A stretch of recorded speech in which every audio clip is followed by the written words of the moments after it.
Des militaires en faction sur les sites touristiques, un déploiement qui intervient dans le cadre du renforcement de l'opération Sentinelle. 700 hommes mobilisés dans la région, ils rassurent forcément, mais sont-ils assez nombreux pour nous protéger? Un exemple au Val-Joli avec Damagassa et Sébastien Gurac.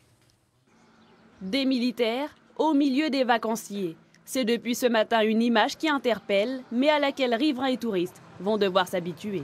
Mais il y a eu des menaces pour ici? Non, pas spécialement. Non, pas spécialement. Ah bon, d'accord. C'est national, madame. Ne vous inquiétez pas de notre présence, c'est tout à fait normal. D'accord.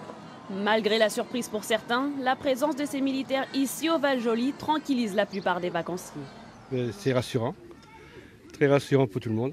On se sent plus relax avec tout ce qui s'est passé dernièrement. Ouais, je pense que c'est bien, c'est très très bien, c'est bien de les voir. Je ne sais pas si ça va faire grand-chose. S'ils ont envie d'intervenir, ils interviendront. Ce n'est pas les militaires ni la police qui feront quelque chose. L'arrivée de ces officiers de l'armée en provenance de Reims s'effectue à peine 10 jours après les attentats de Nice. François Hollande avait demandé le renforcement rapide de l'opération Sentinelle.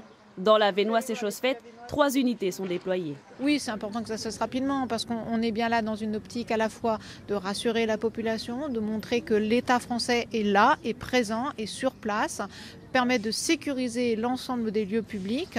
Sans pouvoir de police, les militaires viennent renforcer les effectifs de gendarmes.